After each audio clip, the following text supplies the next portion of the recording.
tê-la aqui com a gente apresentando. Eu vou falar só um pouco do currículo dela, porque é tanta coisa, gente, que eu ia ficar um tempão aqui falando, né?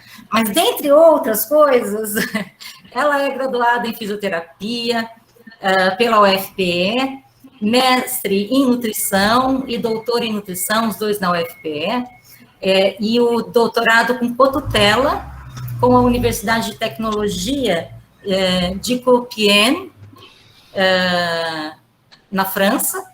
Atualmente, ela é professora associada 2 do Centro Acadêmico de Vitória, da UFPE, professora visitante sênior na área de nutrição na Universidade Claude Bernard, em Lyon, na França. É líder do grupo de pesquisa em nutrição, atividade física e plasticidade fenotípica, coordenadora do programa de pós-graduação em neuropsiquiatria e ciências do comportamento da UFPE, e segue, gente, um monte de coisa, tá? Então, essa é uma parte só, gente, da grande pessoa que ela é e da grande carreira que ela tem.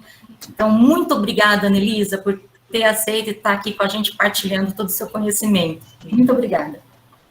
Eu que agradeço a todos vocês por estarem aqui hoje. A gente sabe quantas atividades todos têm, então só quero agradecer a todos, primeiramente o Dorad, né? Você, Patrícia, Guilberto, Paulo, que falou comigo também, Graziela, e todos vocês, professores e alunos que estão aí na audiência de hoje. E para mim é um grande prazer falar, né, de algo que ao longo desses anos a gente tem trabalhado, e que é o tema de hoje, né? A plasticidade fenotípica, nutrição e paralisia cerebral.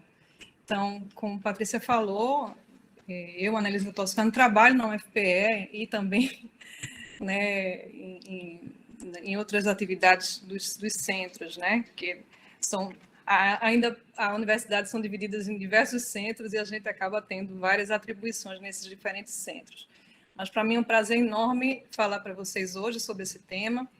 E antes, né, de falar sobre plasticidade, né, na Rede Dorad, ao longo de todas essas palestras que a gente tem assistido ao longo desse tempo, é importante a gente falar um pouquinho, né, apesar de ser bastante pontuado em todas as apresentações, o que é a plasticidade fenotípica, né, que é essa capacidade que o organismo tem de se adaptar a sua morfologia, a sua fisiologia, e a nutrição, ela influencia, né, essa capacidade, essa plasticidade dos organismos, assim como fatores farmacológicos, e essa capacidade essa plasticidade é a capacidade do genótipo de se adaptar, né, a essas influências ambientais, modificando seus parâmetros morfológicos, funcionais, comportamentais.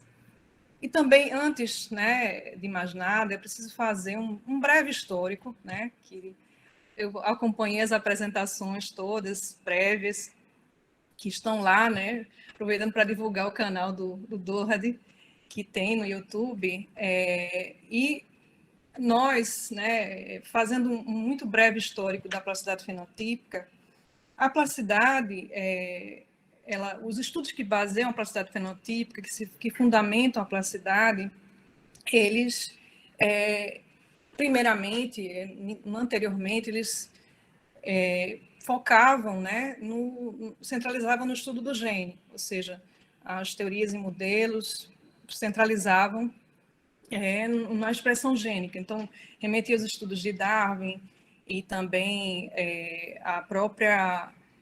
as teorias evolutivas, como a própria síntese evolutiva de Meyer. Depois, né, posteriormente, esse estudo do crescimento e desenvolvimento passou-se também a perceber a influência, né, desses fatores ambientais nesse processo, né, nessas mudanças biológicas e fisiológicas. Então, no momento posterior, né, já estudos mostram, no campo das ciências biológicas, estudos de Bradshaw e colaboradores, realizados em plantas, mostram, né, esse conceito, né, essa influência importante do ambiente, tanto quanto a influência genética na expressão do fenótipo, né? Então, os primeiros estudos da plasticidade são do campo das ciências biológicas, que passam a ter um impacto importante também nas ciências da saúde, né?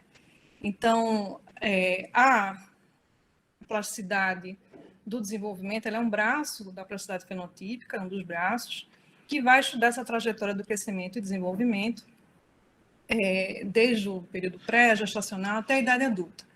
Então, num muito breve histórico, a gente estuda essa plasticidade fenotípica, né? A gente estuda, nosso grupo também, né? Como a desnutrição por baixa quantidade de proteína, obesidade por dieta hiperlipídica, alterações de neurotransmissores, alteração de níveis de atividade física, outros insultos durante o desenvolvimento, insultos nutricionais vão influenciar, vão gerar essas adaptações, essas modificações morfológicas, estruturais, comportamentais, permanentes ou não ao longo do desenvolvimento, essas adaptações fenotípicas.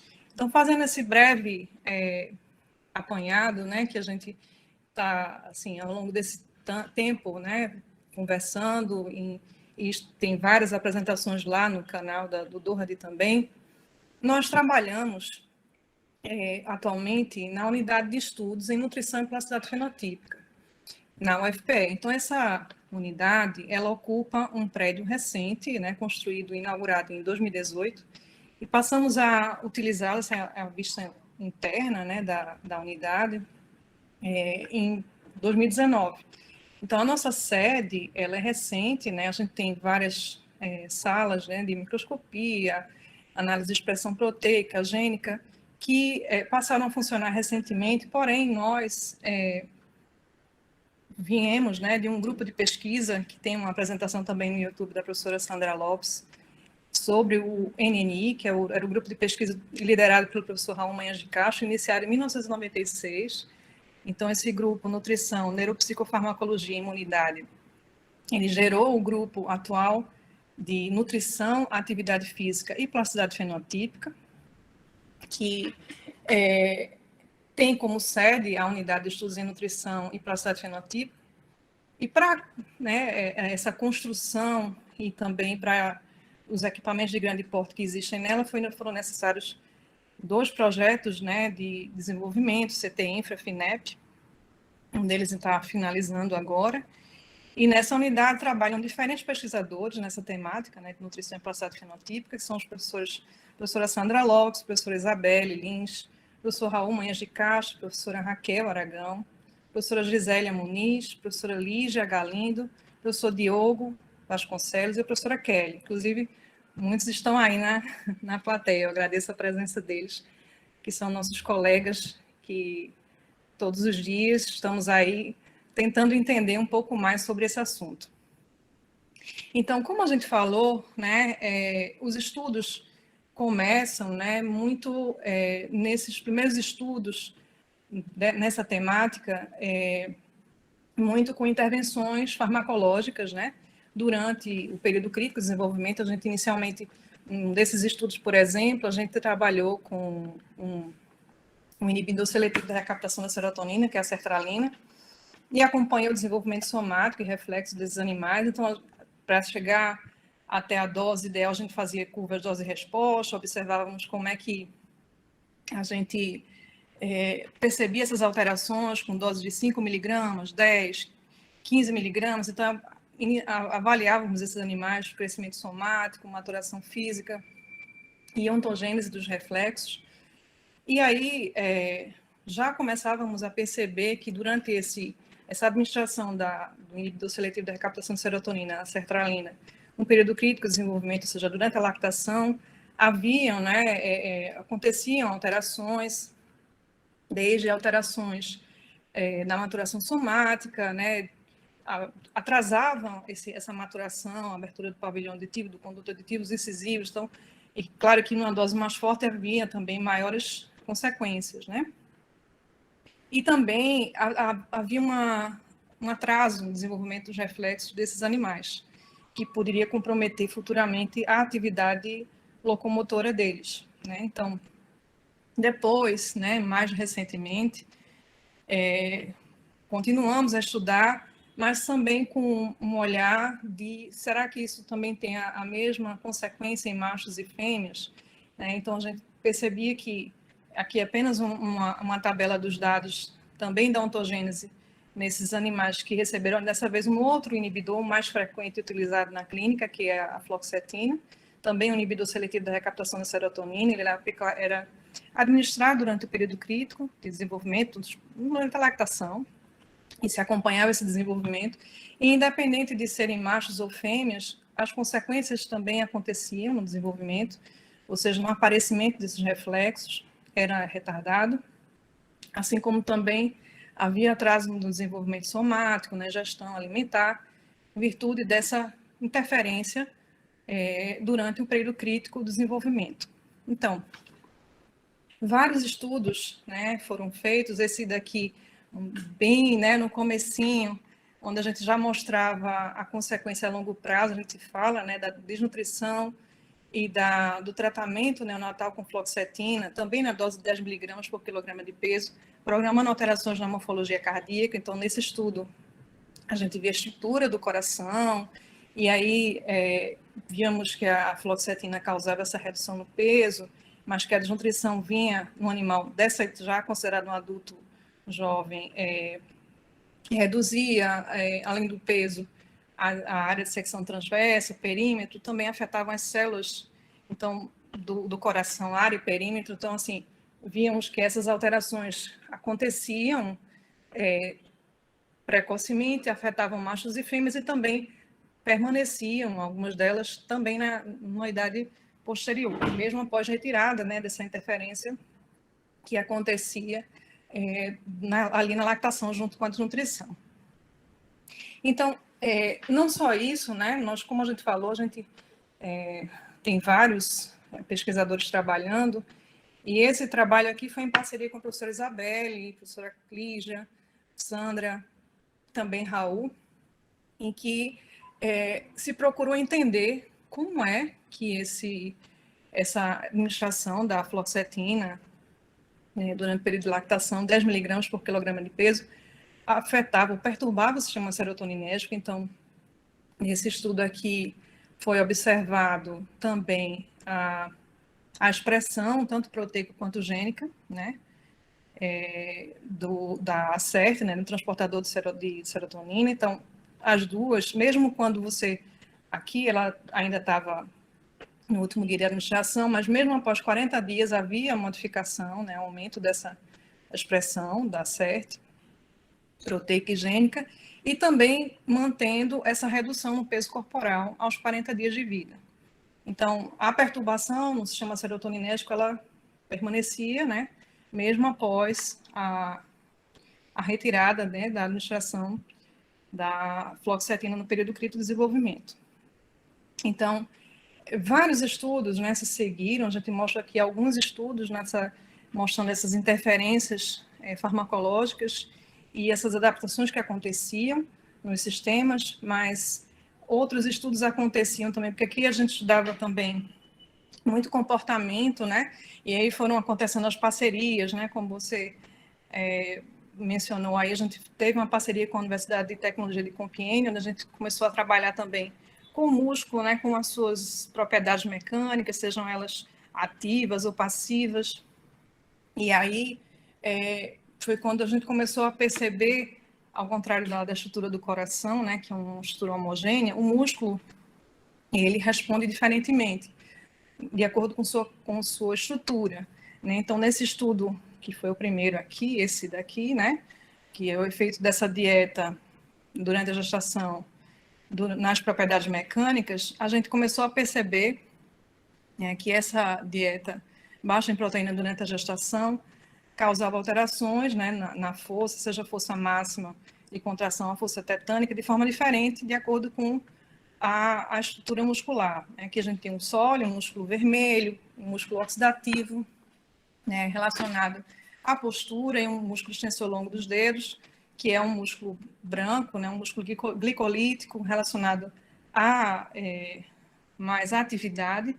E esses músculos, assim como suas propriedades, respondiam diferentemente ao insulto, né? Então, eles foram examinados tanto aos 25 dias, quanto também na idade adulta. E nesse estudo, nesse desenho, o extensor longo dos dedos, ele mantinha essas alterações até a idade adulta. Então, esses estudos das propriedades mecânicas, das alterações musculares, eles se seguiram com outros membros do grupo, na época ainda NNI, né?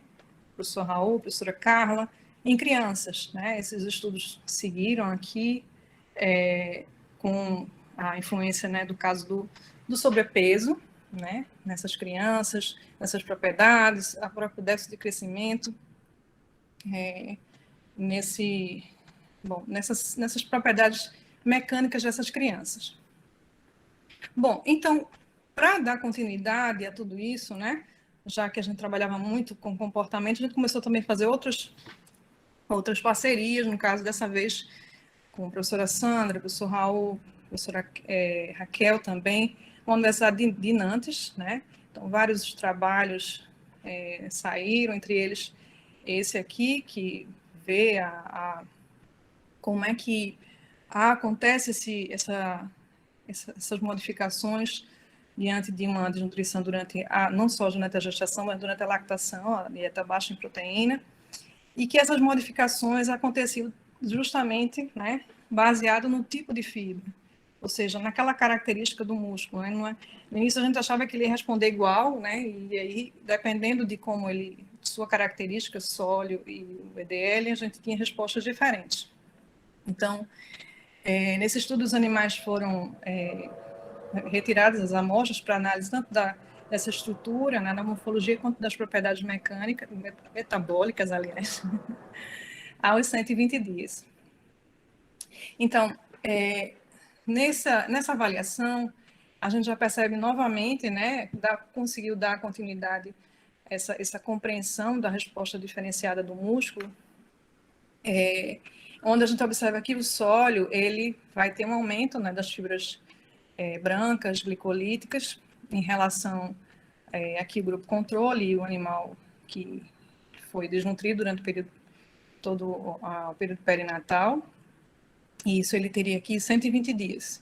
Assim como também havia uma perturbação na hexoquinase, na relação da hexoquinase com a citrato, ou seja, havia uma diminuição dessas enzimas relacionadas às vias metabólicas, né, na via glicolítica. Então, havia uma diminuição no sólio também, acompanhando essas alterações da estrutura do músculo, né? Bom, então, dando continuidade a esses estudos, em colaboração com a professora Kelly, também pesquisadores do Canadá, a gente começou a entender como é que essa alteração, né, essa dieta baixa em proteína durante a lactação, poderia afetar a eficiência mastigatória. Então, nesse trabalho foi feito várias análises, né, mas eu retomo aqui a ideia, a compreensão do efeito muscular. Então, do 14º ao 21º dia, eram feitas análises também dos movimentos, análises eletrofisiológicas e também análises da morfologia, né, da estrutura, aos 25 dias. Então, nesse trabalho, nós conseguimos ver várias alterações na função, né, no movimento, desde a diminuição aqui grupo nutrido, grupo desnutrido, né, diminuição desses ciclos, essas sequências mastigatórias por minuto, diminuição dos ciclos, né, assim como também o número de ciclos por segundo desse animal que sofreu essa desnutrição. Então, eles eram avaliados ainda no finalzinho lá da lactação e havia uma diminuição de todos esses parâmetros da mastigação.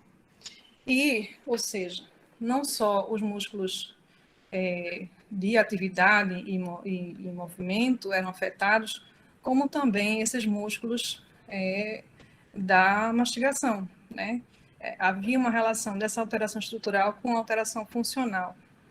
Então, desde o número total, como também da proporção das fibras, né, era afetado, ou seja, você tinha, se a gente compara a quantidade de fibras, né, se avaliava, como se fazia lá também, os subtipos de fibras, e havia, né, nesses animais desnutridos, uma diminuição das fibras 2B e um aumento das fibras 2A.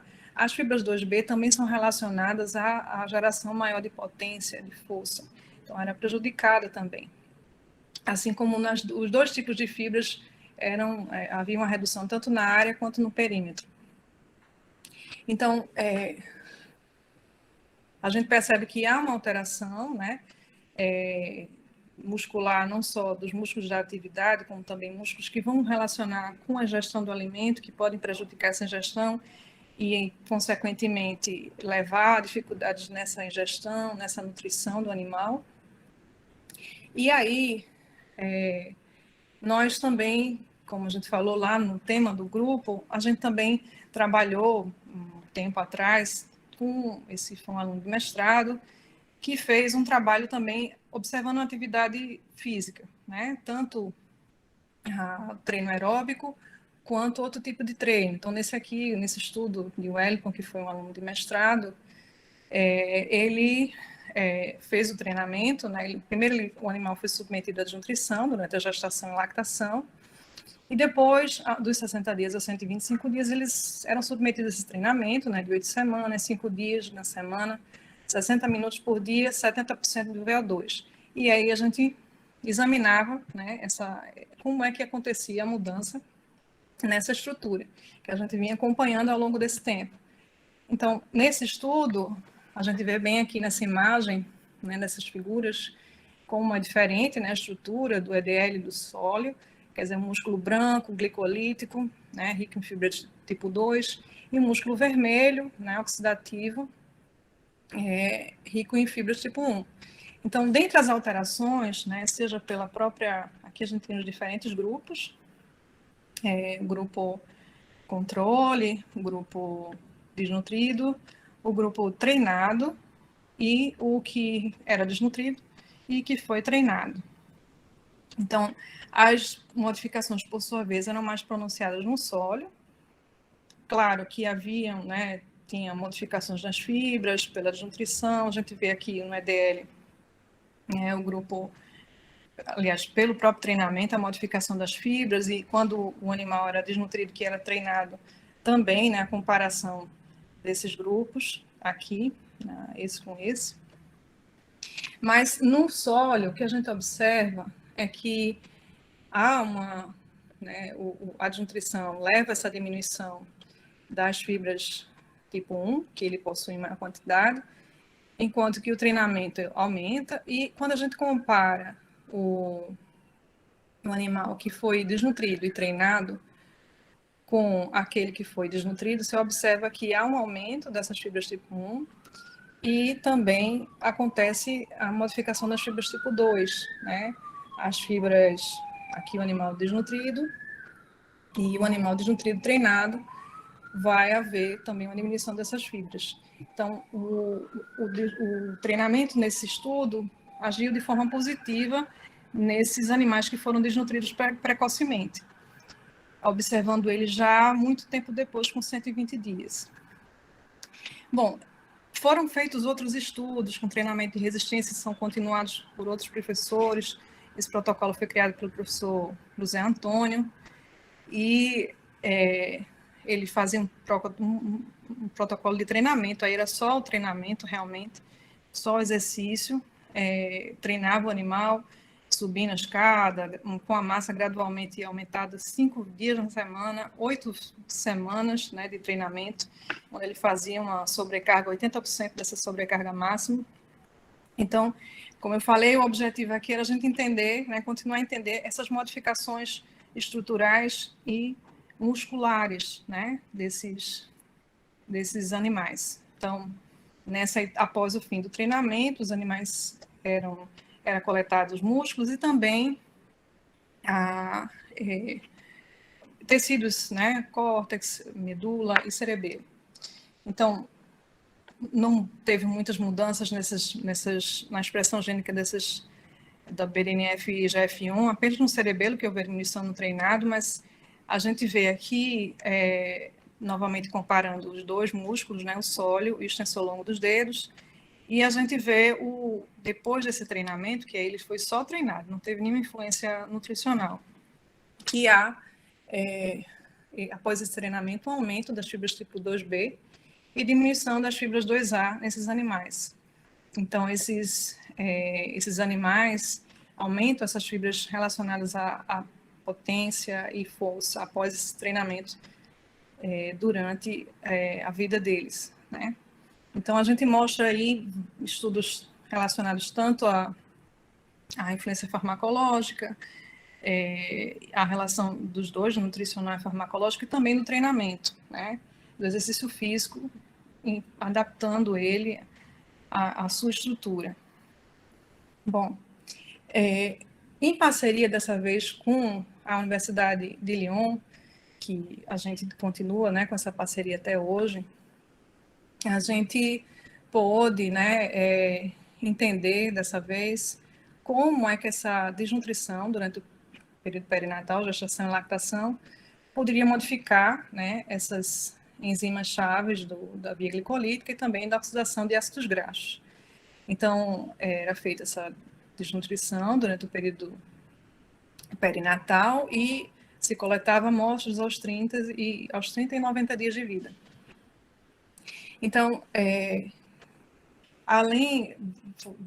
foram feitas várias análises, mas a gente chama atenção aqui para as alterações, tanto na via glicolítica, né, e a diferença também dos músculos nessas respostas. Então, a gente tem o sólio e o extensor longo dos dedos, e a gente observa, né, que quando olha um músculo e outro e suas respectivas idades, que há, né, uma resposta maior do sólio na idade adulta e do EDL aos 30 dias. Então, por exemplo, aqui a hexoquinase, né, aos 90 dias diminuindo, enquanto que a beta-RAD, que é da oxidação de ácidos graxos, aumenta aos 90 dias no sólio. E no EDL a gente já vai ver a hexoquinase diminuindo aos 30 dias e a beta-RAD aumentando aos 30 dias também, no extensor longo dos dedos. O que foi bem coerente nos dois músculos foi a expressão do PDK4, que tanto no sólio quanto no EDL, aos 30 e 90 dias, tinham comportamentos bem parecidos de redução, né, aos 30 e 90 dias. Então, a gente... essas parcerias nos permitiam também continuar a compreender essas alterações musculares diante dessas agressões durante o período crítico, essas adaptações que aconteciam. Não deixamos, né, de estudar as alterações farmacológicas, elas aconteciam em paralelo. Só que, muitas vezes, antes da gente fazer o desenho ou de iniciar um estudo, nós fazemos revisões para entender realmente se havia essas alterações. Então, nessa revisão recente, a gente procurou entender realmente, será que há alteração, né, dos inibidores na estrutura, na função, no metabolismo, para que depois a gente pudesse observar como é que haveria essa resposta no músculo, né? Então, esse artigo aqui, a gente fez a associação, né, da fluoxetina 10 miligramas durante o período de lactação, em animais que foram submetidos durante o período perinatal a uma dieta rica em gordura. E a gente observa uma modificação, né, desse fenótipo muscular a longo prazo. Então, o que é que acontecia? Esses animais recebiam, né, essa dieta aqui durante o período perinatal e também do período de lactação 10 miligramas por quilograma de peso, a gente tinha os diferentes grupos e observando a estrutura muscular. Entre outras coisas, também a atividade enzimática, enfim, o consumo, o crescimento. E aqui a gente também vê que há uma alteração nos músculos, né? Eles respondem diferentemente. E, no caso, aqui a gente tem um grupo nutrido, fluoxetina, né, que recebeu a fluoxetina apenas o nutrido, o grupo hiperlipídico e o hiperlipídico que recebeu a fluoxetina. Então, nesse estudo, a gente vê que aos 30 dias o o sólio vai modificar, não teve grandes modificações aos 90 dias, mas quando a gente olha o extensor longo dos dedos, eles vão, né, no caso, vai haver modificação dessas fibras, né, do extensor longo dos dedos aos 30 e 90 dias, e na idade adulta, aquele animal que foi submetido a essa desnutrição e recebeu o tratamento, ocorre, né, um aumento dessas fibras tipo 2A e uma diminuição das fibras tipo 2B, quando a gente compara esses dois grupos, ou seja, o que tem a dieta e o que recebeu a dieta junto com a fluoxetina. Então, ele diminui essas fibras que têm uma capacidade de gerar força, mas, ao mesmo tempo, são fibras glicolíticas, né? Então, o que a gente observa também em associação são a atividade enzimática, né, desses músculos. Eles vão alterar pela desnutrição, pelo tratamento também com a fluoxetina. No caso aqui, a gente tem várias análises dos diferentes músculos. Tanto aos 30 dias, eles vão modificar pela administração da fluoxetina, que é aqui, ó, os diferentes gráficos, como também aos 90 dias vai haver a diminuição dessa atividade enzimática. E quando a gente observa o EDL aos 90 dias, e junto com outros parâmetros também, quando a gente olha esse animal que recebeu a dieta hiperlipídica, que é aquele que recebeu a dieta hiperlipídica e também o tratamento com fluoxetina, ele tem um aumento na citrato, que corrobora com esses dados aqui das fibras, né, mostrando que esse animal tende, né, após essa intervenção, com esse desenho, a ter um fenótipo, um músculo, né, a representar um fenótipo magro, né, de maior aumento de fibras oxidativas e também dessas alterações enzimáticas que tendem para isso. É claro que é um desenho voltado para essa compreensão dessa dieta rica em gordura associada à presença da fluoxetina no período crítico de desenvolvimento, acompanhando ele até a idade adulta. Então, esses estudos também continuam, né, acontecendo não só com esses desenhos, mas também acompanhando, por exemplo, agonistas que atuam no balanço energético e que em estados alimentados, de jejum, ou mesmo acompanhando a presença de polifenóis em doenças. O que a gente mostra? Que esse ambiente perinatal, ele, né, a presença, né, dessas alterações nutricionais, da desnutrição, entre outras coisas, como também de doenças que aconteçam nesse período crítico, vão influenciar esse crescimento e desenvolvimento, e intervenções como polifenóis, aminoácidos e exercício físico precisam ser investigados para se compreender o que pode acontecer diante desse quadro inicial. Então, isso tudo é para mostrar para vocês que nós também estudamos, né, o efeito dessas interações, dessas alterações em doenças perinatais, como é a paralisia cerebral. A paralisia cerebral, ela é considerada a principal disfunção crônica da infância, é uma lesão que acontece no cérebro do feto, da criança em desenvolvimento, e vai comprometer a sua postura e movimento. Então, ela acomete em torno de 3 nos países desenvolvidos, a cada 1.000 nascidos vivos, mas nos países subdesenvolvidos ela pode aparecer muito frequentemente, ou seja, a cada 7 a cada 1.000 nascidos vivos. Essas crianças, o que se observa também, né, é que há, e que nos desperta a atenção, a relação da paralisia com a nutrição. Então, tem vários estudos que mostram que a criança, né, a paralisia cerebral em crianças, ela vai ter um alto fator de risco para a desnutrição. Isso é muito frequente em países subdesenvolvidos. Então, aqui tem vários estudos, né, mostrando que desnutrição é comum em crianças que têm paralisia, ou outros estudos que mostram em Bangladesh, né, que crianças que têm paralisia são vulneráveis. Esse aqui, de 2019, mostrando como a desnutrição é comum em crianças com paralisia. Então, situando nossa realidade de hoje, onde há um aumento da fome e da insegurança alimentar, essas doenças vão surgir ainda mais, infelizmente.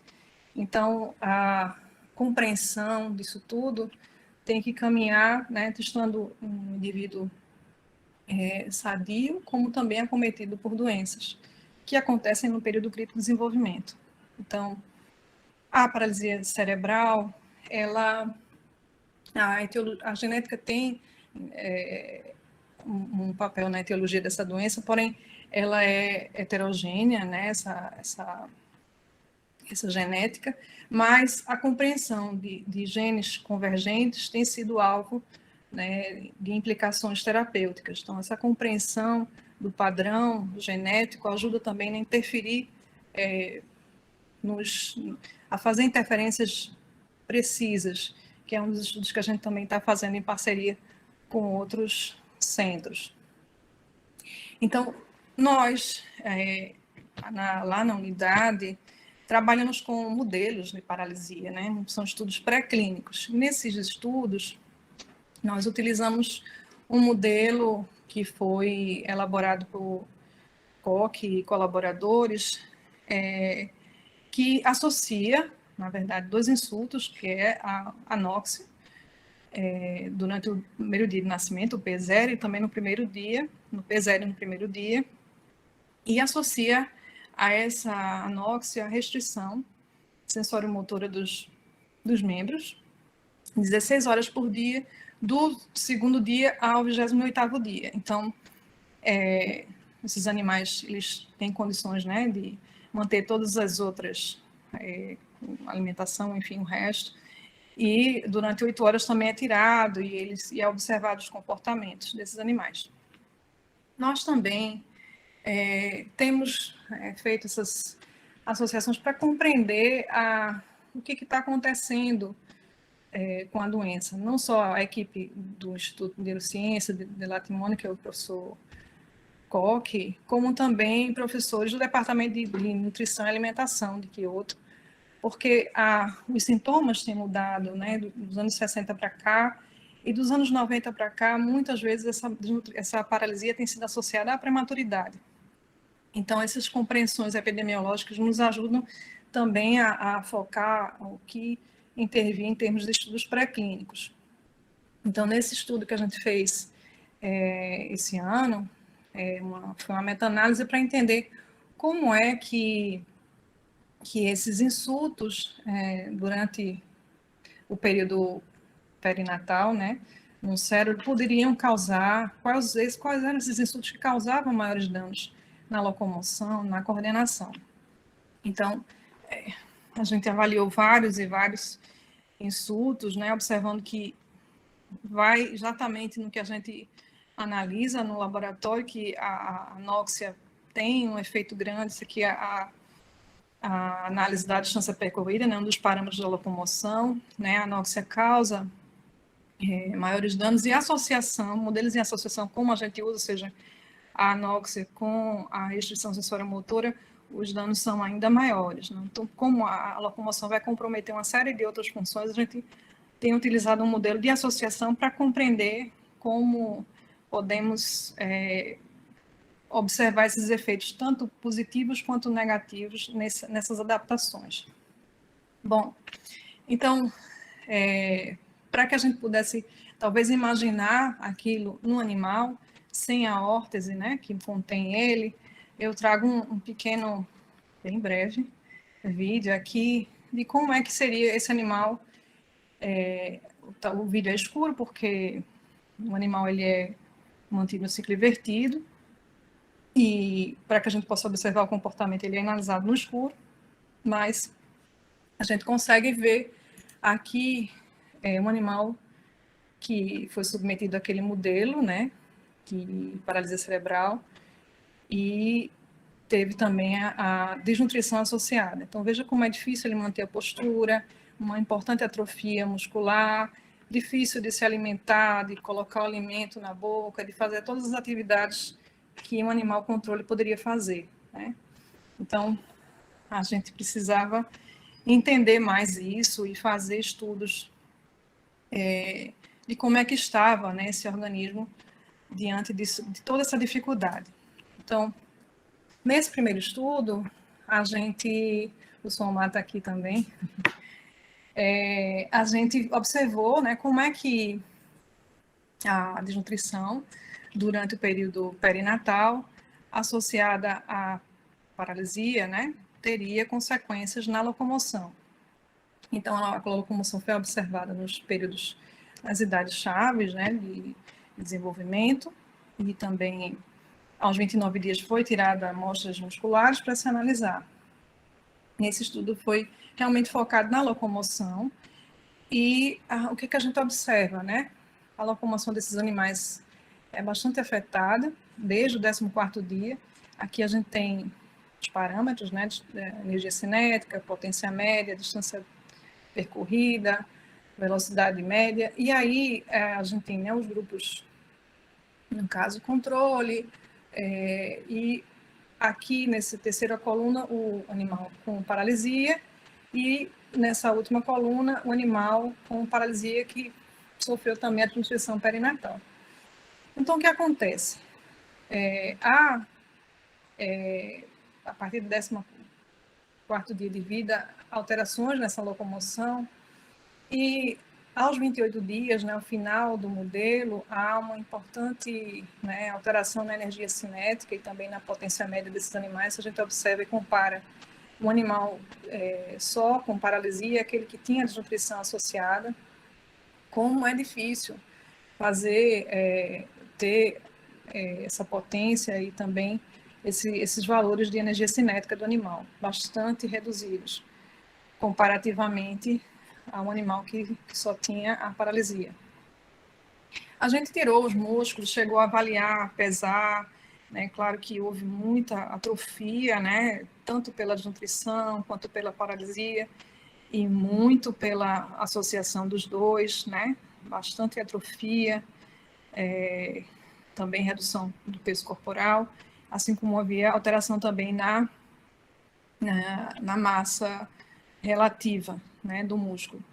Porém, a gente não conseguiu observar alterações relacionadas a uma das proteínas da via de degradação proteica, né? Havia uma diminuição nos animais de controle com paralisia, mas um aumento nos animais de nutrientes. Então, essas alterações a gente não conseguiu fazer a relação nesse estudo. A gente fez mais para frente. Então, o que a gente observa lá também? Né? Naquele vídeo, mais para mostrar para vocês que precisava ser observado também que não era só uma atividade motora que estava sendo afetada, mas também era difícil para a alimentação, né? Como é também na criança. É difícil, dependendo do grau, né, que ela tenha de paralisia, a dificuldade para se alimentar é muito grande. Então, novamente, a gente faz uma revisão para compreender como esses modelos afetavam as funções orofaciais. Todos os modelos afetavam, principalmente os modelos de carência de oxigênio, como o nosso, emissão de oxigênio. Então, havia desde incoordenação de sucção, deglutição, modelos, isso tudo em animais. Reatividade ao odor prejudicada, redução de movimentos de cabeça, falha para alcançar e adquirir a comida, isso dificulta a alimentação e a nutrição. E aí, se as duas coisas estiverem juntas? Pois é. Então, nesse estudo aqui, a gente observou, né, a desnutrição perinatal, aumentando os efeitos adversos na mastigação desses animais. Então, observamos várias coisas, né? Peso, a ingestão láctea, os parâmetros sensório-motores da mastigação e os músculos mastigatórios.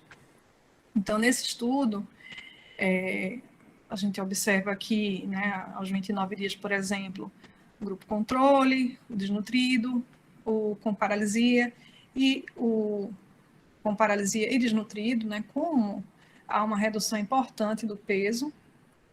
Há também alterações na mastigação, alterações por cada um dos insultos, seja a própria paralisia ou pela desnutrição, mas quando a gente observa aqui, esse aqui é um gráfico da frequência, né, dos ciclos mastigatórios, que Kelly trabalha bastante com isso, a gente observa aqui uma diminuição, né, nesse animal, tanto pela desnutrição quanto pela paralisia, mas é uma verdadeira escada, né, onde o animal com paralisia e desnutrição associada a uma diminuição importante nessa frequência dos ciclos mastigatórios. Bom, e aí isso também estava associado a alterações na ingestão alimentar, né, animal paralisia com desnutrição, como também nessa ingestão ao longo do tempo, como era difícil a alimentação, né, animal paralisia e animal paralisia com desnutrição. As reações ao gosto doce também, aqui o animal desnutrido comparado ao controle, e o animal com paralisia e desnutrição comparado só com paralisia, como era diminuída a duração dessas reações ao sabor doce. Os músculos que foram examinados mostravam, né, atrofia pela desnutrição, pela paralisia e muito pela associação dos dois, tanto o masseter quanto o digástrico. Dessa vez, assim como a gente observou nos músculos da locomoção, havia diferenças nos tipos de músculos, né? Aqui a gente tem músculo, o masseter de fechamento e o digástrico de abertura, masseter e o digástrico. Havia maiores alterações no músculo masseter, né, que é um músculo vermelho, oxidativo, então a gente vê realmente uma diminuição das fibras tipo 2B, ou seja, músculo, como a gente falou antes, a mesma função de geração de força tem uma diminuição e um aumento das fibras 2A, o que vai comprometer também aquela função mastigatória. Então, há realmente uma intensificação dessa associação das duas, da alteração nutricional com a doença em concomitância, não só na parte motora, mas também na parte da aquisição, mastigação do alimento, que pode comprometer a nutrição dele.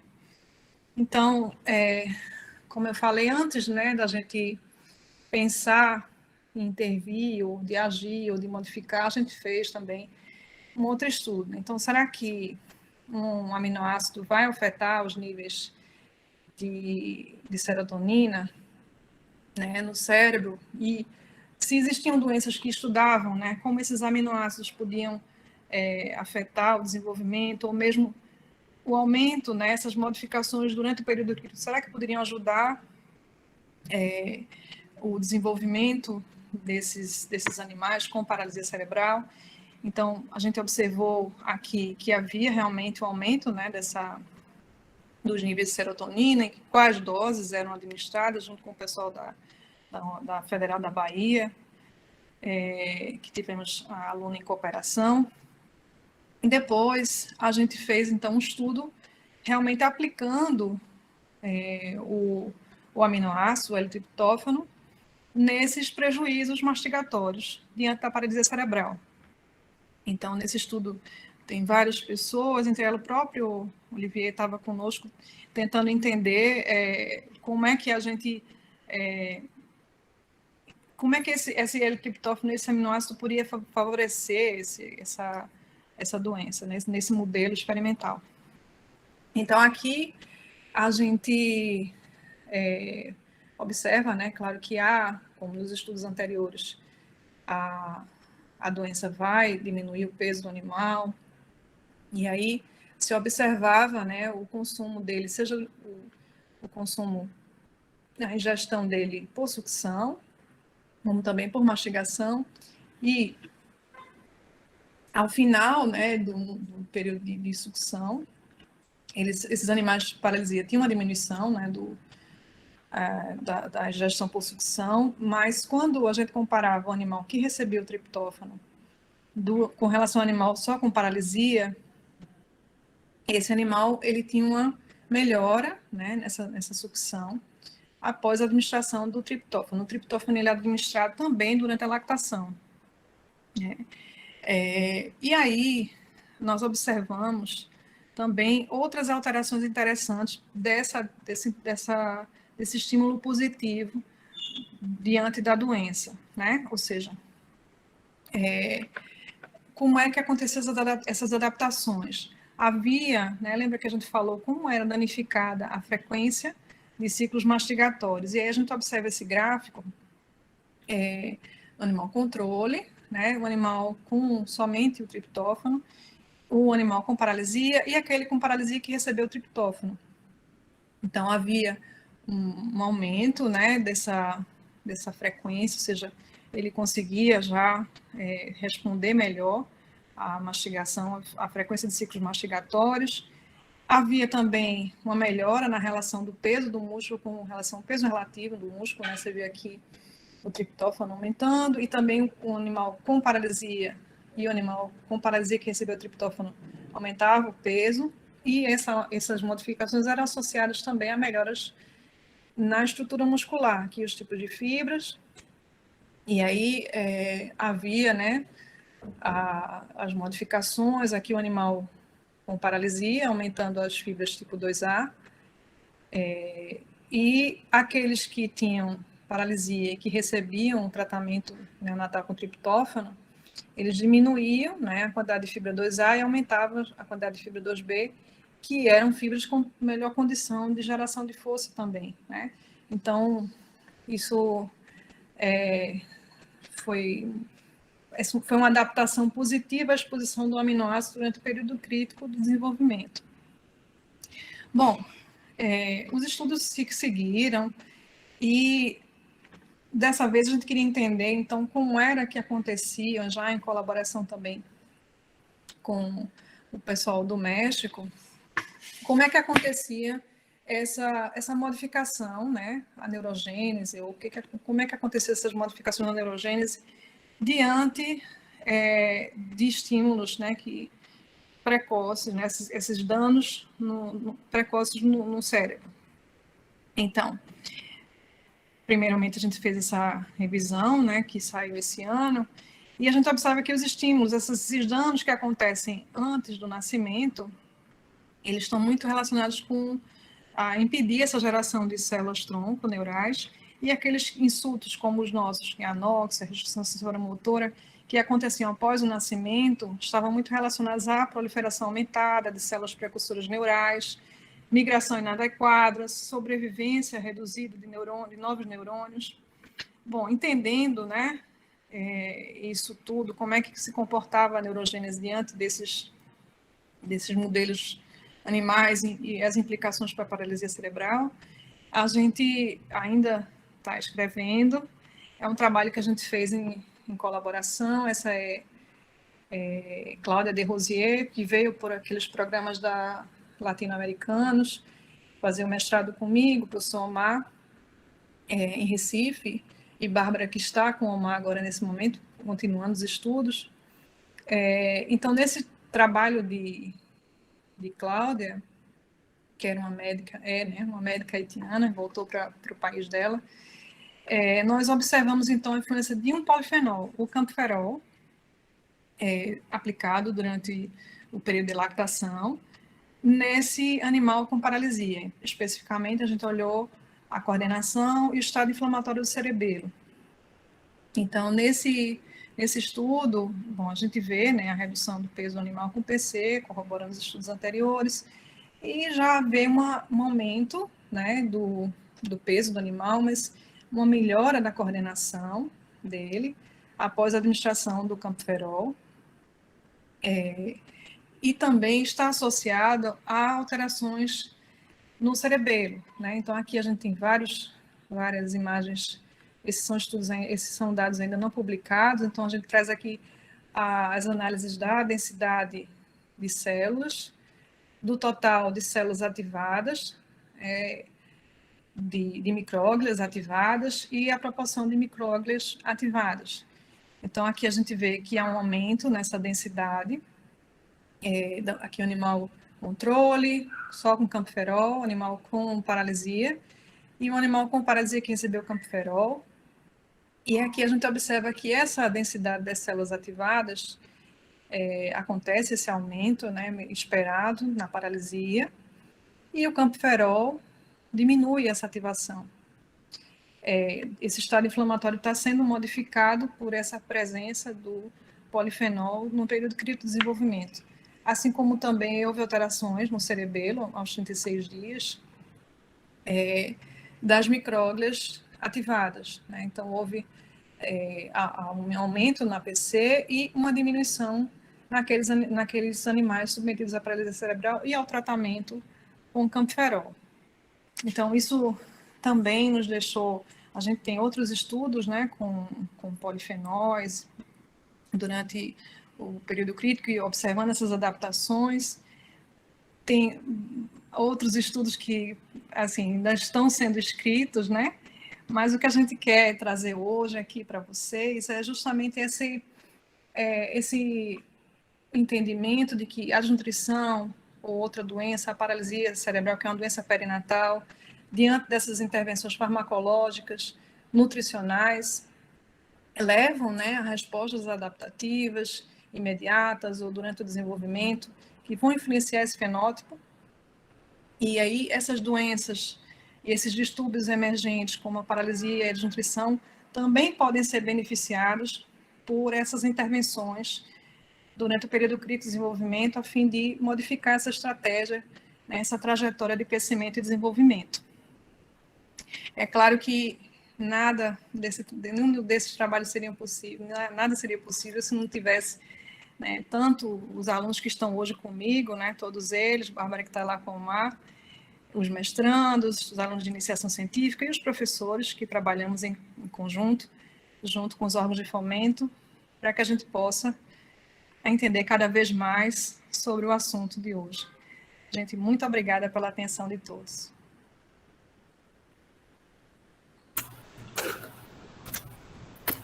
Ana, muito obrigada. Nossa, que quantidade de resultados, não? É muita coisa, parabéns, muito obrigada pela palestra, Ana. E por todo o trabalho, né? Muito bonito. E ainda bem que eu estou aqui, porque eu já vou fazer a pergunta antes de todo mundo, né? Gente, ó, o que eu gostaria muito de saber qual é a porcentagem de proteína que você restringe? É 6%, 4%? 8%. Então, nem é tão severa, né? Porque a 8% é média, é pouco severa essa restrição de 8%, né? Isso. Que legal, que legal. E você chegou a ver números de neurônios nesses animais? Por exemplo, você só viu o cerebelo, você não viu o córtex motor ou sistema extrapiramidal? Então, a gente começou, você percebeu que a gente estava sempre na área de músculo e começamos a entrar nessa parte, né, em colaboração com o pessoal que está lá agora. Pretendemos ver, né, isso aí, mas no momento a gente usou o que a gente já estava, né, não tenho dados ainda disso não, mas quero ver, né, como é que, as outras marcações, né, NEUN e outras coisas que não seja só aí. Isso, porque a gente fez a restrição também durante a gestação e lactação. E nós vimos no hipocampo, né, a redução do número de neurônios, muito significativa. E quando a gente colocou esses animais no ambiente enriquecido, eles restabelecem o número de neurônios. Quer dizer, e o ambiente enriquecido envolve muito o movimento, né, o exercício. Então, eu imagino que, ao mesmo tempo que a gente tem, quando tem um estímulo motor, ele aumenta o neurônio, então, no seu caso, acho que já está baixo, e aí você inibe, né, o movimento, ele deve baixar mais ainda, né? Que judiação. É bem difícil. Mas ali eu mostrei para vocês um animal com as duas alterações. Ele está bem, certo? Agora é difícil, né, para eles. A longo prazo, né, o quanto isso compromete, né, Ana? Muito bonito. Na criança também, também. Muito importante. A Cris Mateus já levantou a mão. Ela também deve ter ficado angustiada para fazer pergunta. Fala, Cris. Ai, Ana Elisa, parabéns pelos seus resultados. Realmente uma história muito bonita, assim, com muitos dados, com muitos modelos em Doha de muito, muito legais. Parabéns. E eu fiquei interessada, na verdade, em duas coisas. Primeiro, a fluoxetina, que mostrou vários resultados em músculo. Vocês chegaram a avaliar alguma coisa também em sistema nervoso? Então, como eu falei, minha linha sempre foi a área muscular, mas tem no grupo outras pessoas que trabalham também junto com o Raul e nessa análise do sistema nervoso central. Não, como eu falei, eu fui derivando, né, para outra área, mas temos sim. Se você precisar, a gente pode te passar alguns trabalhos, né, do grupo. Não, vou buscar. Bem interessante. E o modelo de HI que você... desculpa, o modelo de anóxia que vocês utilizaram, qual que é o efeito que ele causa, assim, efetivamente no sistema nervoso? Eu utilizava um modelo de hipoxia-isquemia, de HI, neonatal. E aí a gente fazia com os animais de 7 dias, eles já tinham, então, um pouquinho mais de idade do que os teus, e a gente fazia hipóxia durante 10 minutos, e numa câmara com temperatura controlada e tal, então sem oxigênio. E a gente fazia uma obstrução da carótida direita. E aí era permanente essa, né? A isquemia era permanente. E assim, causava um rombo no cérebro, né? Ficava um buraco. E a gente usou o exercício materno de natação para tentar prevenir esses efeitos. A gente conseguiu alguns efeitos de prevenção, assim, mas foi pouquinha coisa, sabe? Eu não sei o modelo de vocês, qual é o impacto que ele causa assim, no sistema nervoso desses filhotes. A gente faz a associação dos dois justamente para ver a alteração da locomoção, né? O sistema nervoso central, a gente faz uma anóxia ao nascer. Nasceu a gente faz, são 12 minutos de anóxia. E no segundo dia, novamente, e ele, depois, a gente segue com a restrição, né?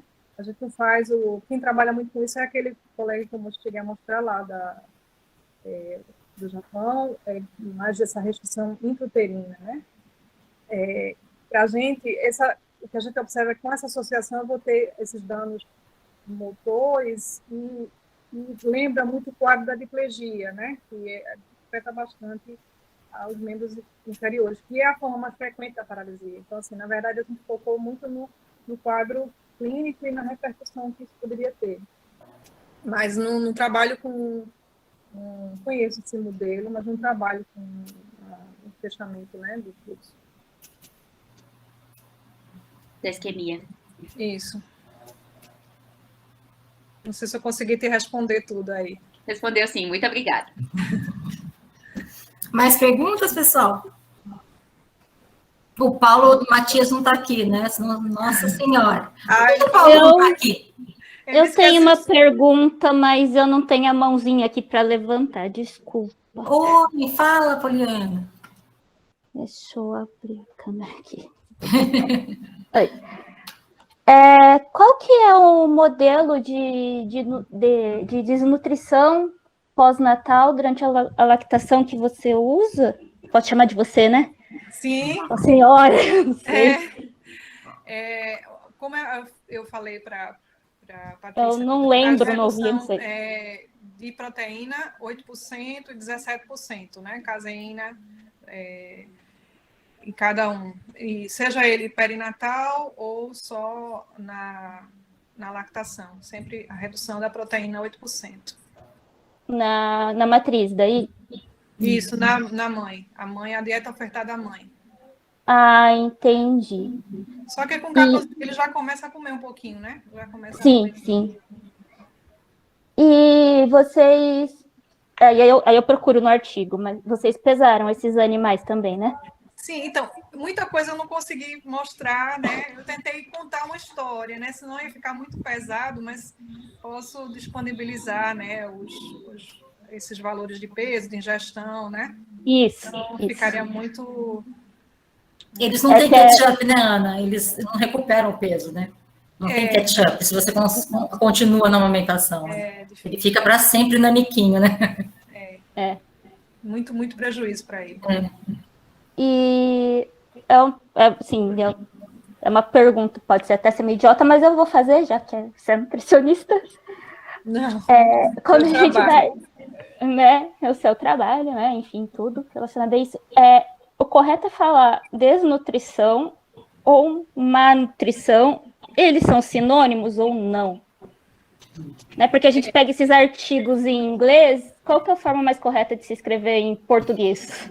No caso, quando a gente mostra aqueles trabalhos com crianças, né, que eles falam em malnutrição, seria a má nutrição, realmente, que é a dificuldade que eu mostrei, né, como é difícil, com toda a dificuldade motora, se alimentar. Ele vai ter uma carência, uma má nutrição. E pode ser também por uma oferta ruim de dieta rica em gordura, dieta, né? E a desnutrição, que seria a undernutrition, né, que a gente coloca naqueles trabalhos lá de músculo, que é a baixa de proteína para reproduzir a nutrição lá. Ah, entendi. Muito obrigada.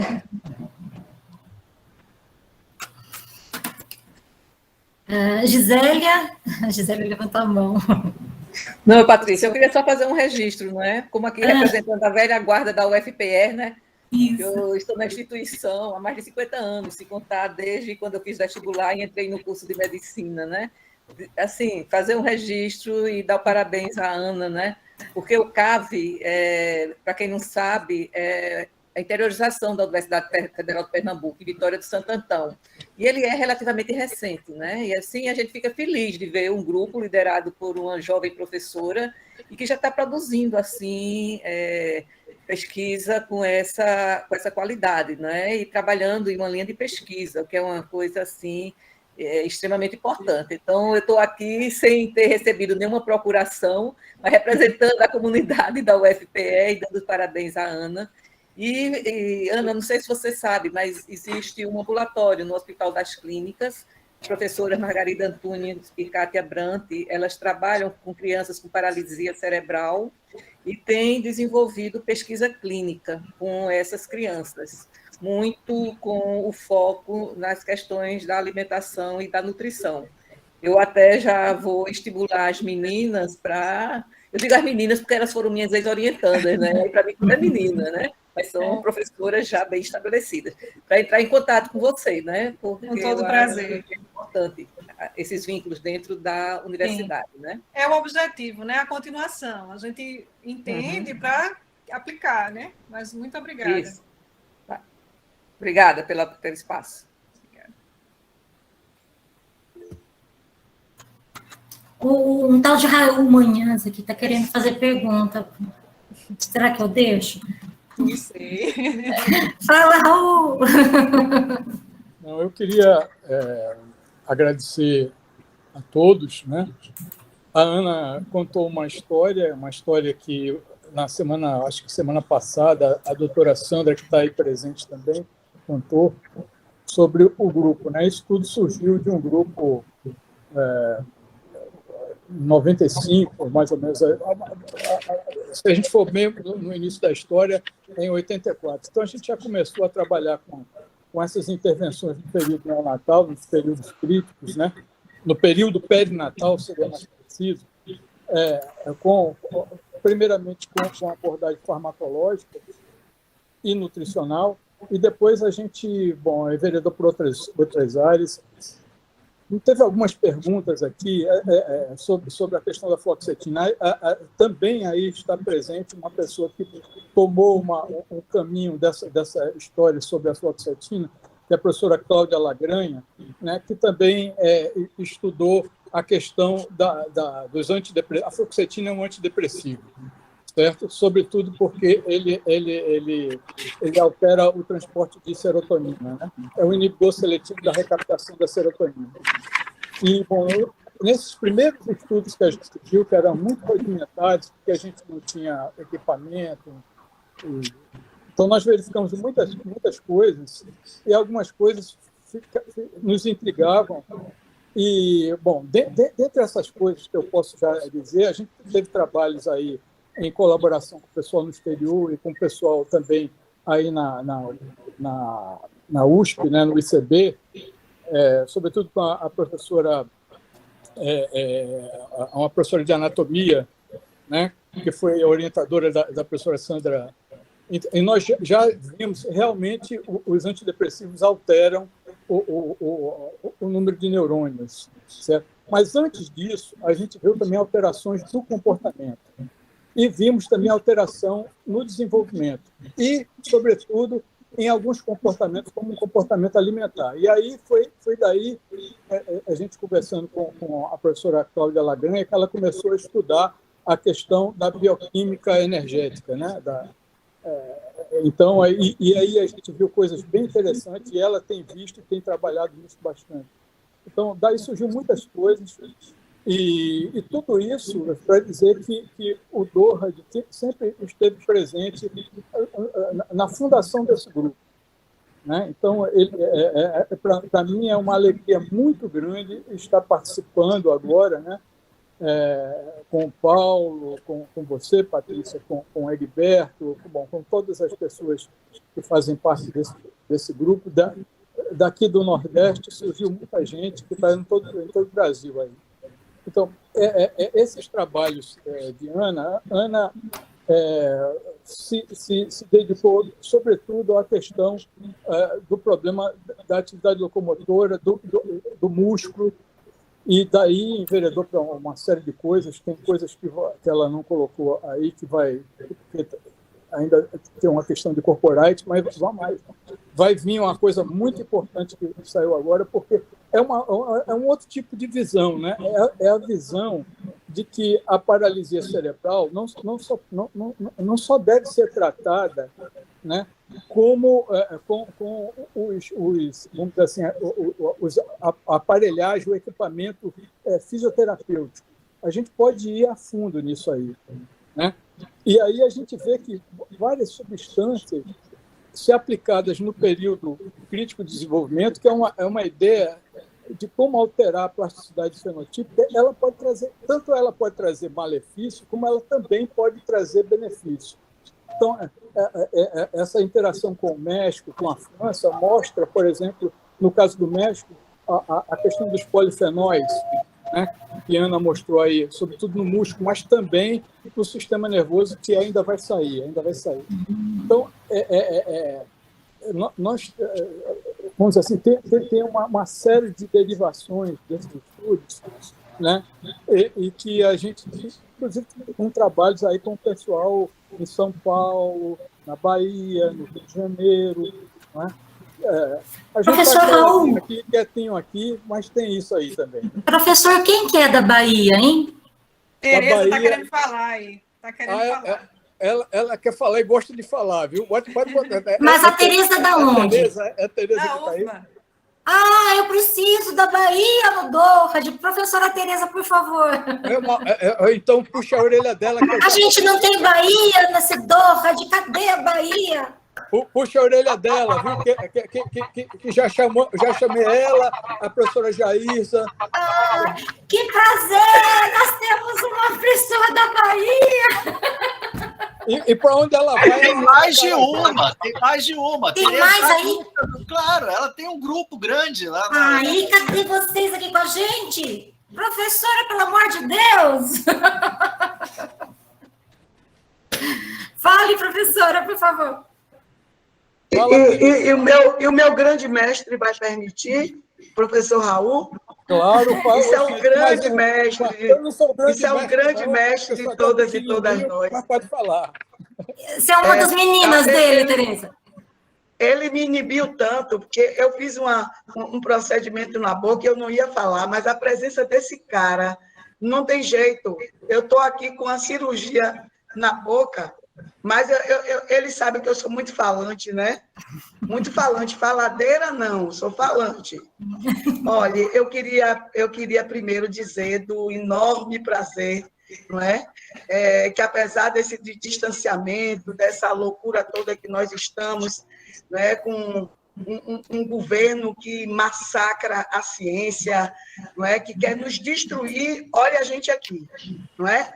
Fica arrepiada. E sábado a gente está nas ruas, né? Nas manifestações pela ciência, pela vida e contra esse estrupício aí, esse energúmeno que se coloca, que se colocou como presidente do nosso país.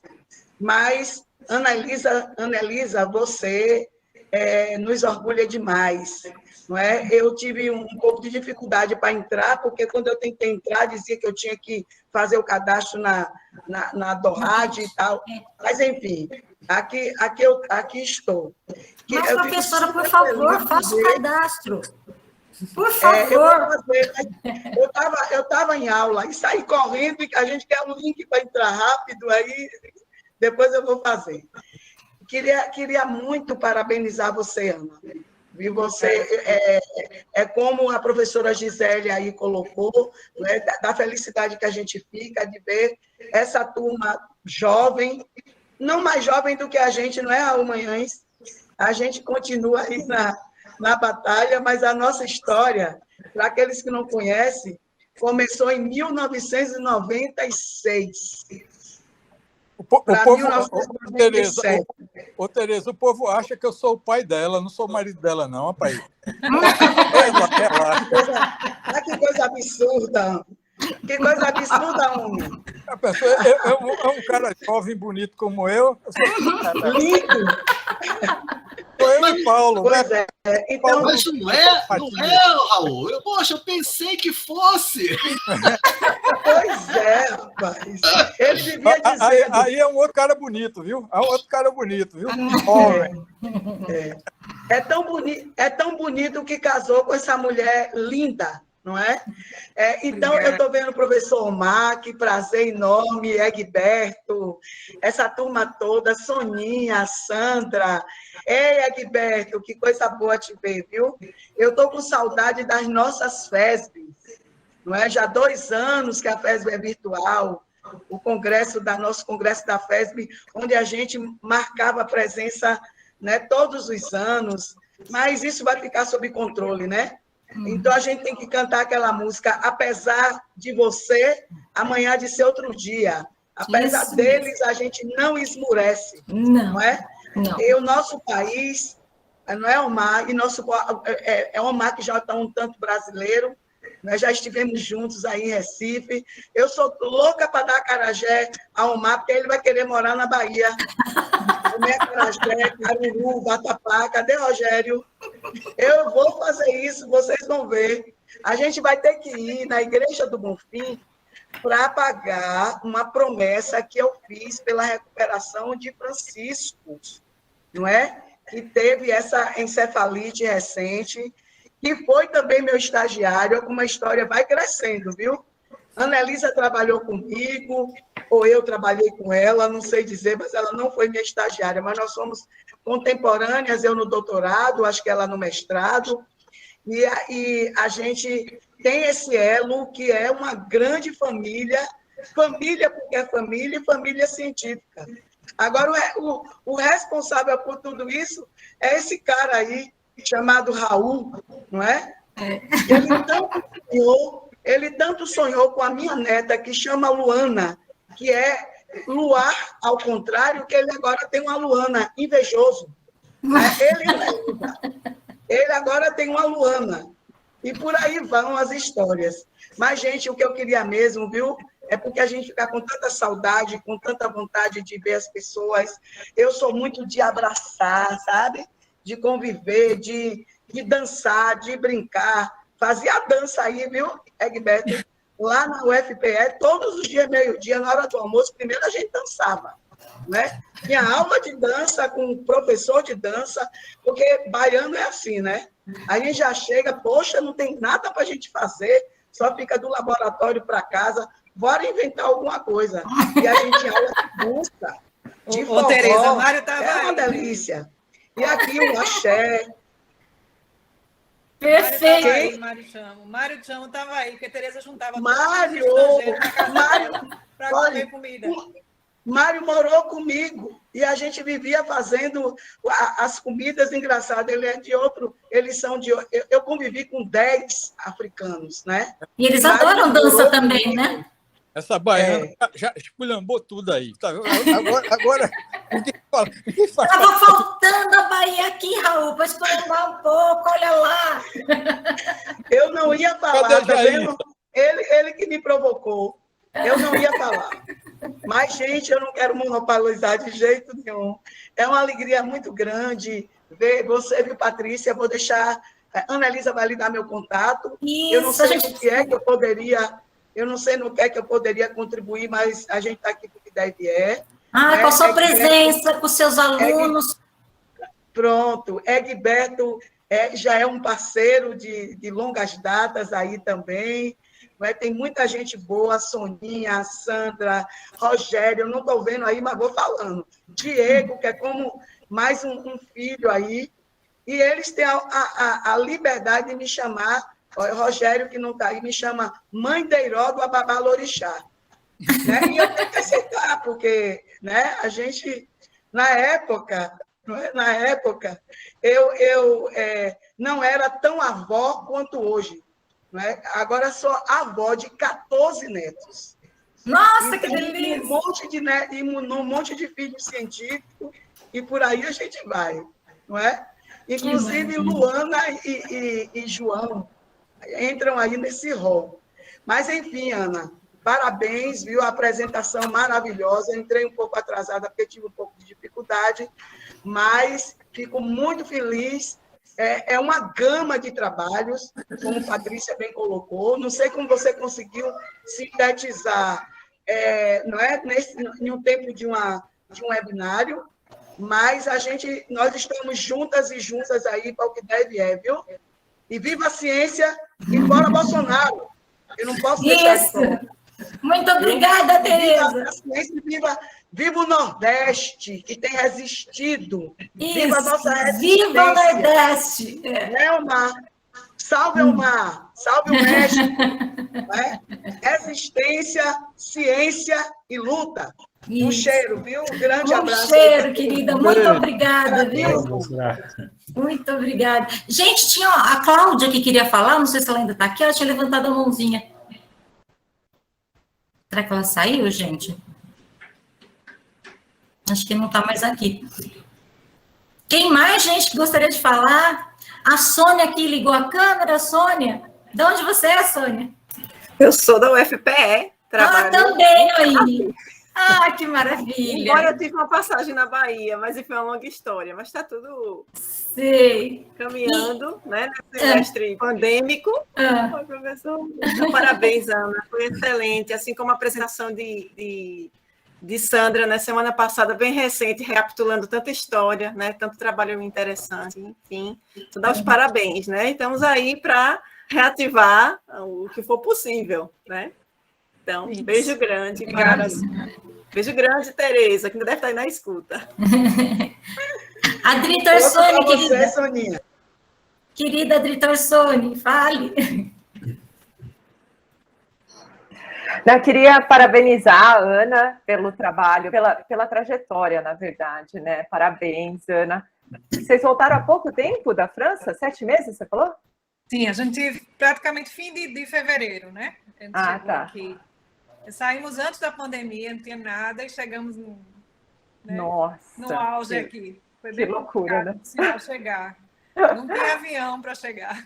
Nossa, é difícil, né? A gente passou por um período complicado, né? Em ciência, então, né? Nem se fale. Mas eu fiquei com uma pulguinha atrás da orelha, na verdade, mas só para saber se vocês deram continuidade à investigação dos mecanismos associados à paralisia cerebral no modelo que vocês usam, né, de desnutrição proteica, porque você chegou a investigar o mecanismo da ubiquitina-proteasoma, né, e aí viram que isso não estava relacionado com atrofia muscular, certo? Nesses animais. Uhum. Vocês chegaram aí adiante nisso? Só fiquei curiosa, na verdade. Sim, então, havia, porque não saiu ainda, né, o trabalho, a gente continua estudando, mas essa via de degradação, ela depende muito do estado, né, metabólico, e também variava, às vezes, quando, por exemplo, ela aumentava, e aí depois, quando você olhava um pouco mais tarde, já é como se ela passasse um pouco de tempo alta, e depois ela modificava. Mas já naquele estudo lá, no animal desnutrido com paralisia, estava alta a expressão do MANF. Só que a gente precisava ter visto, talvez, mais, não só a degradação, mas a síntese, e precisava ter continuado, né, naquele desenho lá, mas continuamos a estudar, sim, e há alterações, né, sobretudo na via de síntese. Tá, que bacana. Foi um período também que você passou aqui, né, Ana? Que você veio para cá. Foi. Vocês estavam fora. Eu não estava aqui, Márcio. eu e Márcio. Foi uma pena que a gente não se encontrou na época, né? Mas você viu com a Mariana, né? Com a Marciane. Foi. Marciane, na época ela estava só aí, vocês dois estavam fora do país. Coitada, abandonamos a Marciane. Mas mesmo assim a gente conseguiu ver alguma coisa, né? A gente, as primeiras análises vão dando base, né, para continuar a entender ou a juntar qual a via melhor de se entender o dano muscular. Então, assim, foi legal o período com ela também. Bem bacana. Muito bom. Parabéns, viu, Ana, pelo trabalho. Obrigada. Tá fechada, Patrícia, o áudio. Se você olhar aqui no nosso chat, você vai ver, tem um monte de gente parabenizando se você tem acesso, daí tem uma lista enorme de parabéns, tá muito bonito aqui. Obrigada, gente, a todos vocês. Tá, Omar, fale, Omar. Brevemente, professora Patrícia, professor Egberto, professor Raul, a todos, boa tarde. Ana, parabéns pela sua apresentação, muito produto, muito trabalho de tempo, né? Eu tenho a fortuna de ter participado em alguns com você, desde 2011, 11, por lá em antes, né? E também estou feliz porque faço parte disso, mas começamos apenas, né? Apesar de ter muito tempo trabalhando juntos, a gente apenas está começando, né? E está se intensificando com esses intercâmbios que a gente está fazendo cada vez mais, né? Agora temos aqui a Bárbara, faz 2 anos que a gente tinha Diego Visco, e a gente tem planejado em 2, 3 meses mais trazer a Henrique, né? Então, eu estou aproveitando muito dessas relacionamentos com vocês. Fico grato de poder participar com vocês, de estar pendente dessa sociedade do RAD. Os trabalhos do professor Egberto, esses intercâmbios nas apresentações são muito bons e espero que cada vez possam enviar mais estudantes para cá, que a gente está feliz de receber. Agora que os recursos não são muitos, que fica mais complicado para ir para a França, podem enviar para o México, que a gente aqui recebe, né? Parabéns, Ana. Obrigada, Mar. E também para cá, né? Que o Mercedes, a vantagem do México é que a moeda é parecida com a nossa em termos de custo de vida, né? Então, nesse período, a Mercedes esteve aqui, que é aluna de Omar, e agora a Bárbara está lá com ele, porque realmente houve um aumento gigantesco, né, da moeda, que dificulta também os intercâmbios, né? Eu não ia falar. Estava sentindo essa falta aí. Deixa eu baixar aqui a mão, eu botei aqui a mão. Não, mas aí o Omar me inspirou aqui pelo seguinte. Bem, vocês sentiram aí o grau de cooperação nacional e internacional desse grupo. E aí eu acho que valia a pena, né? Só que teve colaboração de Pernambuco com a Bahia, com o Rio de Janeiro, com a Unicamp, aí com a França, essa já é histórica, né? México, uma cooperação muito forte, recente, com vários, né, colegas nossos mexicanos, e eu acho que tem que ser reforçado. E aí eu vou propor um desafio aqui para a Ana, tá? E para o Raul. Fazer um vídeo curto, alguma coisa assim, para essa nova geração, né? Os mais novinhos mesmo, que estão fazendo pós-doutorado agora, de como fazer um projeto de cooperação internacional, viu, Ana? Eu acho que vocês têm muito para ensinar para a gente e principalmente para o pessoal agora que vai começar. Porque, reforçando o que Tereza colocou, essa crise é temporária, tá? Eu acho que acaba em 2023. Começamos um novo ciclo, e aí um ciclo que seja melhor, né? E vamos ter que estar preparados. E não sou eu, não é o Raul, não é Matias, é o pessoal novo que vai ter que fazer esses pedidos, né? A gente já está, né, Raul, pendurando as chuteiras. Vamos ajudar, mas não vamos mais estar na frente. Então, é muito importante saber como fazer as solicitações. E eu acho que vocês têm muito a ensinar. Eu só queria dizer isso. Professor, muito obrigada. Eu só quero dizer uma coisa. Só um conselho. Bote 2 baianas junto do grupo, que no instantinho você resolve esse problema, viu? Quem mais de baiana que tem aqui, Raul? Pelo amor de Deus, tem mais alguém da Bahia aqui? Hoje, até que a gente está com um pouco baiana aqui, mas a baiana que vem é bem representativa. Que linda! Que é a chefe das baianas. Viu? Ô, gente, ó, eu tenho um mapa que eu vou fazendo de quem tem no Brasil e quais são os grupos, né? Então, eu vou puxando para todos os grupos que tem para poder mapear isso. E eu não tenho ninguém da Bahia, gente. Me manda isso, pelo amor de Deus. Eu mando para você. Tem algumas pessoas que seria até importante estar no Doha, sabe? Tem que estar. Porque elas são realmente muito importantes. Bom, uma delas está aí, Tereza, tem Jaísa, tem Dene, tem o pessoal ligado à saúde pública de lá, né, da Bahia, que é interessante também. Tem muita gente, sabe? Eu tenho que conhecer daí até daí, né? A Ana Dulce. Quem é a Ana Dulce que trabalha com rim? Eu quero muito conhecer essa Ana Dulce, gente. Ana Dulce é daqui. Ana Dulce, ela é daqui, da fisiologia daqui. Mas eu posso entrar em contato com ela e dar teu e-mail para ela entrar em contato com você. Isso, ela poderia dar uma palestra aqui no Doha para a gente conhecê-la, porque imagina, quantos anos ela já estuda Doha de rim? Há muito tempo, viu? Ela desde que a Ana Dulce já é veterana, viu? Deixa eu te dizer uma coisa, eu não sei, é só uma pergunta de quem é totalmente ignorante nessas coisas. Teve um caso de gente que queria entrar da França que não conseguiu. Aí a Tereza me disse que era preciso se inscrever no Doha para entrar, Eu não entendi por que eles não conseguiram entrar, entendeu? Então, Raul, porque o que aconteceu? Era aberto, né? Mas lembra que a gente teve uma invasão?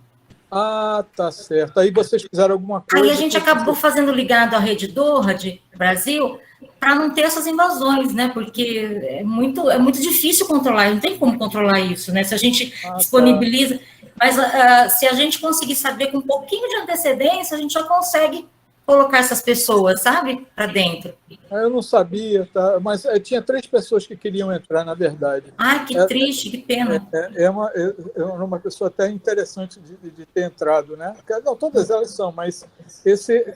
Elas entendem o português? O Uber Vidal, né? O Uber Vidal, o Koch, que trabalhou com... Todos esses trabalharam com Ana, né? E o Yves Torner, que foi um cara que eu trouxe para cá, que é muito meu amigo, que é um cara muito interessante, sabe? Assim. Eles entendem português, Raul? Esse é da minha época. Hã? Yves. Yves. Yves entende, fala português. Ah, que beleza. Um deles, sim, os outros... Os outros 2 não, teria sido no inglês, né? Mas tudo bem. Então, foi ótimo de qualquer maneira. Foi ótimo, Ana. Muito obrigada, viu? Muito obrigada. Se ninguém mais tiver pergunta, alguém mais, gente, quer comentar alguma coisa? Vamos jantar, minha gente. Tá vamos jantar. Eu não quero sair nunca dessas reuniões, gente. Muito gostoso. Tá bom. Ô, pessoal... Eu quero tomar café. Esse negócio só não é bom assim na internet, porque a gente não pode tomar café. Para tomar Verdade, né? E bater só papo. Raul, muito obrigada, Raul. Você e o Egberto, o Paulo, são os fundadores do Doha no Brasil, na realidade. A gente precisa sempre ter vocês para resgatar toda essa história para a gente e dar as diretrizes para todos os alunos, os jovens que estão aqui, né? Olha, não existe pessoa mais generosa do que esse meu amigo que está aí do teu lado, pelo menos na minha visão. Chama-se Egberto. Eu nunca vou me esquecer das atitudes de Egberto. E Paulo nem se fala, Paulo Matias. Então, são pessoas generosas, entendeu? Então, uma pessoa dessa, pessoas assim, constrói. Ele nem é baiano, viu? Então, gente, boa, como é que pode, né?